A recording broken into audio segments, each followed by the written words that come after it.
İrugi çerek var bilip koyşunu. Dinlap öz hakını hormat koyşunu.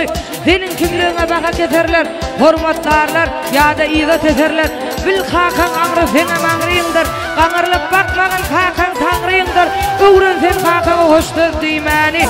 Hakasın horlanın bulmaz imani. Erkediyanın olsun atman demine. Boşusun sen ona kulak atmağa. Yağlıklamak aklın olun kovmasın. Atana aklın hakan oğlusun. Hakan her tarafı öğüt ünlüdür. Şağı zıplan şahan. Hakan hükümdür. Küçülükten fin adıma uyandım.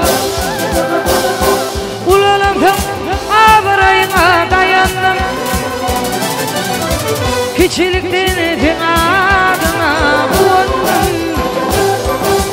Ulandım avrayına dayandım. Hakan'dan fin adıma doma kıldım. Hakan'dan beklendim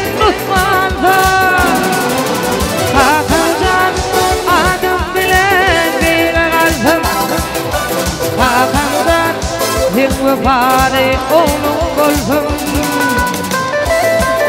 Ağlar Turkan dedi ağlama Barkan.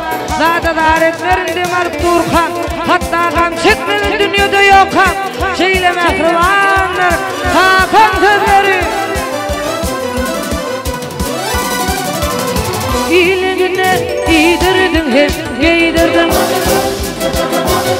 Kamlanamda bilindirdin güldürdün.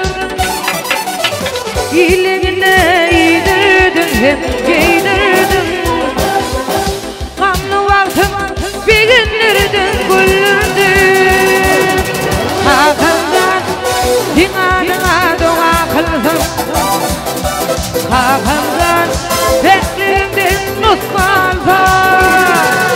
Hakan'dan adım bilen bir kalbim.